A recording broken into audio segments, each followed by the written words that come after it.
Good morning students. So last lecture के अंदर हमने सिग्निफिकेंट फिगर्स उसके अंदर एडिशन, सब्सट्रैक्शन, मल्टीप्लिकेशन, डिवीजन्स, उसके रूल्स देखे थे। नेक्स्ट जो हमारा टॉपिक है वो है laws of chemical combinations.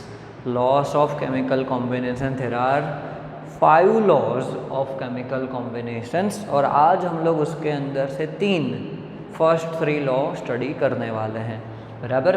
First उसके अंदर है law of conservation of mass.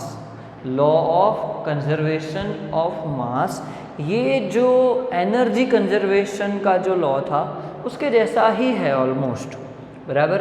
Law किसने दिया था? तो एंटोनी लेवॉइजर ने दिया था in 1789। In 1789 the law was given by Antoine Lavoisier and he performed very careful experiment of combustion reaction and reached to the conclusion that matter can neither be created nor be destroyed. Okay, बहुत ही important law है आपका कि matter, कोई भी अगर हमने चीज़ लिया है उसको हम क्रिएट नहीं कर सकते और उसको डिस्ट्रॉयड भी नहीं कर सकते। ओके, जो एनर्जी कंजर्वेशन का लॉ क्या था? Energy can neither be created nor destroyed. Okay, उसके जैसा ही है, matter can neither be created nor destroyed. Okay, that means आप याद करो, एक्चुअली ये जो आइंस्टाइन का जो लॉ था, बराबर, E is equal to delta mv²। Okay, तो यहाँ पे बात थी मास, दैट मीन्स वो एक टाइप का मैटर हो गया, बराबर, और E that means energy. Okay, तो एनर्जी एंड मास ये दोनों एक दूसरे के अंदर इंटरकन्वर्टेबल होते हैं, तो उसके जैसा ही लॉ है law of conservation of mass. Matter can neither be created nor destroyed. Okay, बहुत ही सिंपल लॉ था। नेक्स्ट देखते हैं law of definite proportions. Law of definite proportions. Okay, ये जो लॉ है वो दिया था हमने जोसेफ प्राउस्ट ने, और लॉ क्या है? बहुत ही simple, compound always contains exactly the same proportion of elements by weight। Actually तो यहाँ पे बाय मास आना चाहिए, बट वेट और मास को हमने ऑलमोस्ट इक्वल ही मान लिया है तो वेट लिखा है, बट एक्चुअली मास आना चाहिए। A compound always contains exactly the same proportion of elements by weight। इसका मतलब क्या हो जाएगा कि कोई भी कंपाउंड लेते हैं तो उसका सेम प्रोपोर्शन होगा एलिमेंट का।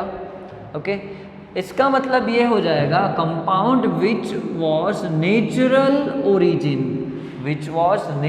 ओरिजिन और सिंथेटिक, बराबर। अगर हमने नेचुरल ओरिजिन कोई कंपाउंड लिया है या तो फिर सिंथेटिक लिया है, तो फिर उनका जो प्रोपोर्शन होगा एलिमेंट का वो क्या होगा? सेम होना चाहिए, बराबर।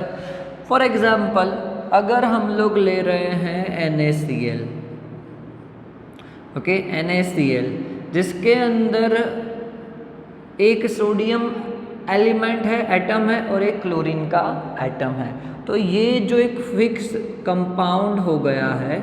अगर ये हमें नेचुरल ओरिजिन, मतलब कोई भी हम लोग सी वाटर में से निकालते हैं, या तो फिर सिंथेटिक उसका सिंथेसाइज करते हैं लेबोरेटरी में, तो उसके जो एलिमेंट का प्रपोर्शन है, एलिमेंट का प्रपोर्शन बाय वेट, वो क्या होगा? सेम होगा। वो कैसा होगा? सेम होगा। ओके, चलो नेक्स्ट, इसको क्या बोला गया है? उसकी वजह से इसको लॉ ऑफ डिफाइनाइट कंपोजिशन भी बोला गया है। उसको लॉ ऑफ डिफाइनाइट कंपोजिशन ऐसा भी बोला गया है। ओके, तो ये हमारा सेकंड लॉ यहाँ पे ख़त्म हुआ, लॉ ऑफ डिफाइनाइट प्रोपोर्शंस। चलो नेक्स्ट देखते हैं law of multiple proportions. The law of multiple proportions. The law was given by Dalton, okay, in 1803. Okay, law was given by Dalton in 1803. According to this law, ये थोड़ा law आपको समझने में तकलीफ होगी, डायरेक्टली अगर हम इसको पढ़ेंगे तो आपको कुछ समझ में नहीं आएगा, बट उसके एग्जाम्पल के साथ पढ़ेंगे तो आपको क्लियरली समझ में आएगा। लॉ क्या कहता है? If two elements can combine to form more than one compound, मतलब हम लोग दो एलिमेंट्स लेने वाले हैं और दो एलिमेंट्स एक दूसरे के साथ कंबाइन होके एक से ज़्यादा कंपाउंड बनाते हैं, then the mass of one element, तो दो में से कोई भी एक, जो हमने कोई भी एक लेते हैं one element, that combine with a fixed mass of the other element are in a simple ratio or small ratio of whole number. Okay, आगे का पोर्शन आपको समझ में आया होगा, नीचे का नहीं समझ में आया होगा। वो करने के लिए हम लोग क्या करते हैं? एग्जाम्पल सॉल्व करते हैं। इसका क्या करते हैं? एग्जाम्पल देखते हैं हम इसका, कि एग्जाम्पल के थ्रू आपको ज़्यादा समझ में आएगा। ओके, तो एग्जाम्पल देखते हैं इसका बेसिकली कि ये क्या है।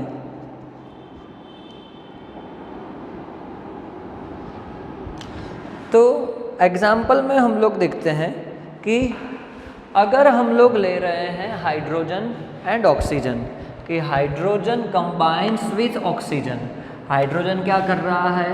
ऑक्सीजन के साथ कंबाइन हो रहा है और दो कंपाउंड्स बनाता है, एक वाटर एंड एक हाइड्रोजन पेरोक्साइड, एक वाटर एंड एक हाइड्रोजन पेरोक्साइड। ये आपका वाटर हो जाएगा, ये हाइड्रोजन पेरोक्साइड हो जाएगा। तो अगर हम लोग देखते हैं दोनों के अंदर हाइड्रोजन एंड ऑक्सीजन ही है और दोनों एक से ज़्यादा एलिमेंट, एक ने वाटर बनाया एक ने हाइड्रोजन पेरोक्साइड बनाया, तो हम लोग वेट के हिसाब से देखते हैं कि hydrogen H2 plus 1/2 O2 gives H2। Okay, मैंने यहाँ पे रिएक्शन को बैलेंस किया है, 1/2 का मतलब यहाँ पे कुछ नहीं है, रिएक्शन को मैंने सिर्फ बैलेंस किया है। ओके, हाइड्रोजन का एटॉमिक मास याद करो कितना था? 1 ग्राम। ओके, 1 होता था हाइड्रोजन का। तो यहाँ पे दो हाइड्रोजन है तो हम लोग ले रहे हैं कि हाइड्रोजन बाय वेट कितना होगा? 2 ग्राम होगा। और एक ऑक्सीजन का होता है 16, तो यहाँ पे 2/2 दैट मीन्स एक ही हो जाएगा, तो 16 ग्राम। और यहाँ पे क्या हो जाएगा? दो हाइड्रोजन एंड ऑक्सीजन, तो 16 + 2 18 ग्राम हो जाएगा। तो ये वाटर का बन गया।